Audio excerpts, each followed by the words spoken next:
Welcome. Thank you for having me. Hey, glad to have you. Tell me a little bit about how you got in the industry. So I got in the industry 2008. I was in trade school for heating and cooling. At that time, there was obviously a recession of some sorts. So I was going to the hall back and forth and got offered a gig as a make-ready tech at an apartment complex. And I hopped on that, started with that, quickly kind of moved into the make-ready tech, or to a maintenance tech at that position.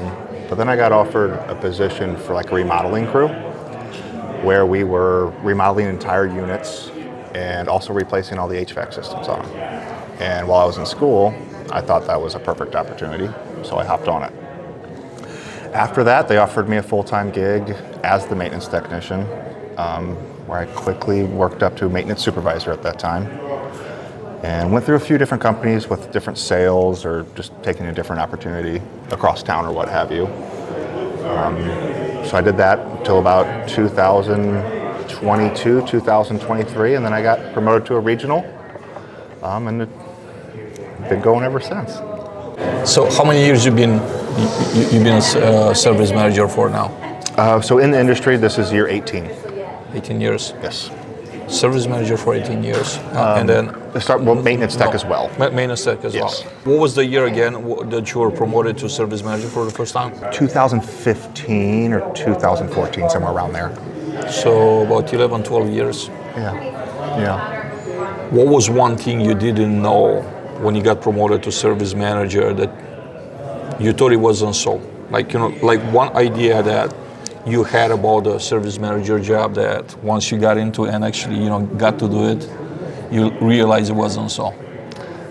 I think that's with any position, is if you're working under someone and you look up and you think maybe they're not doing something, or what do they spend all their time on? As soon as I got into that position, I quickly realized, no, he's not just on the computer or just on his phone. There's a reason for that. And I guess the answer to that, it really threw me off on the time management, because now you're not just fixing things, you're scheduling with vendors, you're working with your staff, you're working with upper management, all kind of conclusively trying to make that all happen at one time. So that was definitely a game changer for me. And I will also say, my first maintenance supervisor role, it was kind of a mixed role. It was during the change where we were going from paper tickets to using technology.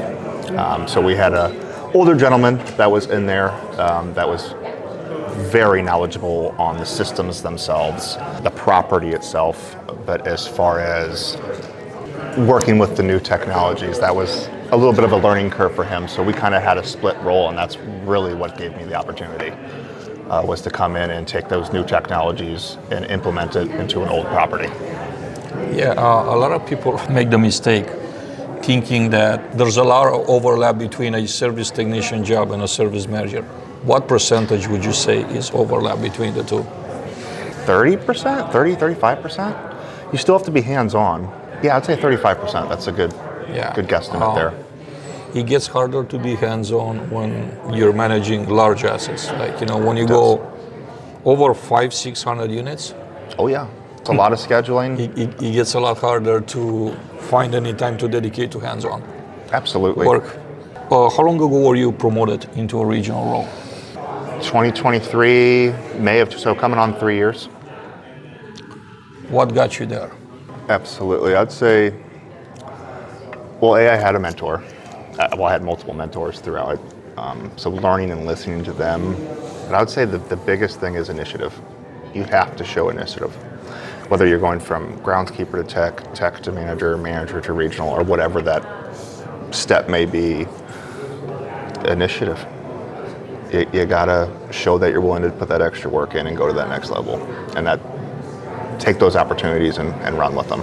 What was one thing that you've learned as a new, fresh regional maintenance director that you didn't know before, or you thought about it a certain way and just proved out to be very different?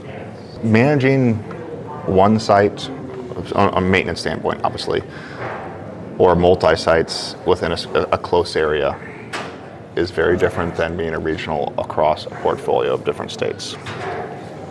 Time management is key. You want to be able to address every item as it's coming in a reasonable time, obviously. And there's different time zones. There's traveling that's then added onto that. So time management was a big game changer for me. Let's talk about your portfolio, current portfolio. How many units you oversee?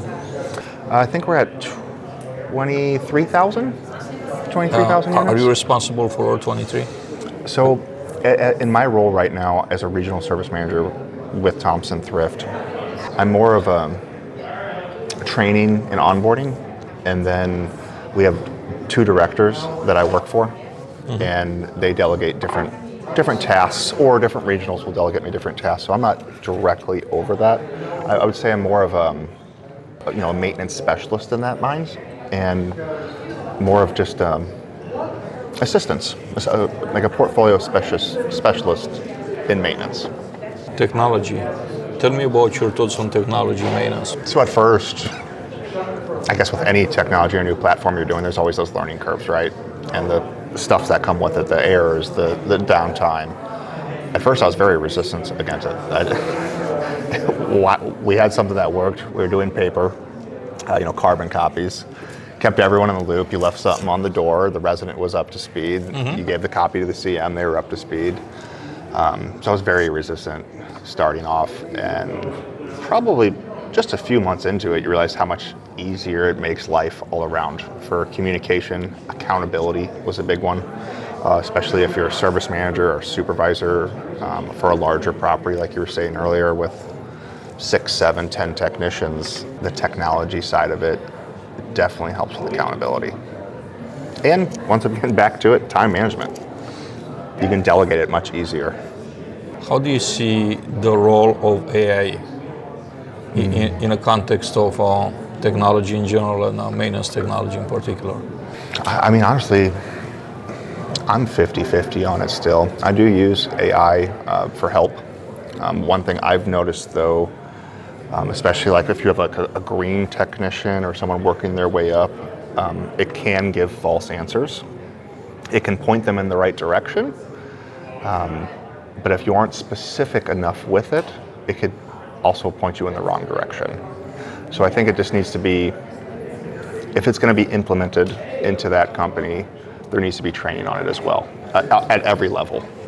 Do you see AI affecting maintenance jobs? And by affecting, I don't necessarily mean eliminating jobs. It could be that, but influencing the way jobs are being performed in the near future and long term. I mean, absolutely, I do. As far as like a job replacement, me personally, I find that impossible. AI can't go on a roof to fix an AC or to fix a leak, right?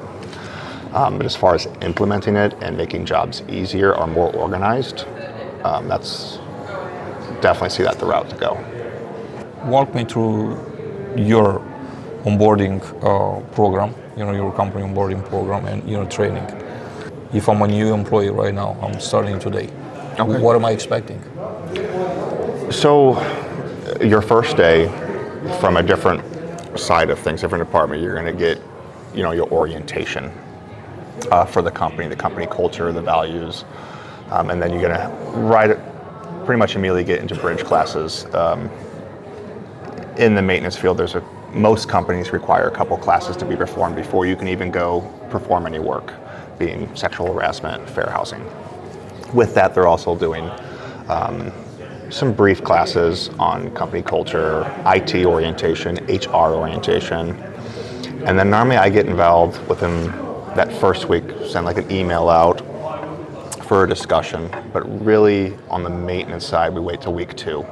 Wait for them to get to know their property, get to know the community they're working with, the on-site staff that they're working with, the on-site team that they're communicating with every day. And then it kind of folds over to going through a checklist to ensure they're getting the right tools they need to perform their job. That's really where, on our side of the maintenance onboarding, is just to ensure that they have the tools they need to do what we're asking them to do. Why Thompson Thrift? If if I was a candidate out there looking at a number of opportunities, right, where would I pick your company? Can I tell a story? Oh, of course, absolutely. I love storytelling. So Kenny came and recruited me. I was working here in St. Louis at a property that he had actually worked in the past. We did not really know each other, just that he was a service manager there and I had taken over, maybe a couple guys in between or whatnot. So we met through a technician. He came and recruited me for a site that Thompson Thrift had built here in Chesterfield.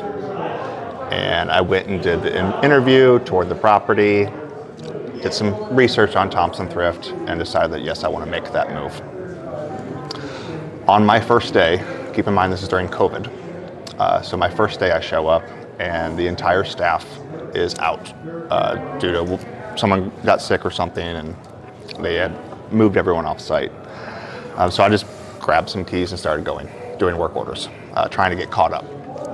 And on my first day at lunch, there was a regional and asked me to come up and speak with me. And I'm thinking, well, what could I have done, right? It's my first day, there's no one here. I'm just trying to get caught up with this property. And they were informing me that they sold the property during my hiring process. I was like, okay, great. I just left a place I'd been with for a while, put a pretty bad taste in my mouth. Kenny and Thompson Thrift, they said, don't worry, we're building another site right down the road and we'd love for you to come. It'll be about 10 months. I was like, yeah, okay, I've heard all this before, right? It was about 6:30 a.m. I'm in the shop and here comes Kenny into the shop saying, hey, we're ready for you to come. And I said, well, a man of his word, that means a lot to me. So I went back. I tell that a lot during interviews that I'm conducting with people potentially trying to come as a service tech or service manager. Because it shows, A, having a director that worked his way up as well too, being a man of his word, and also a company that has a culture that draws you back in. Because ever since then I got promoted and just running with it. I appreciate it. I appreciate you coming today and it was great talking to you. Thank you.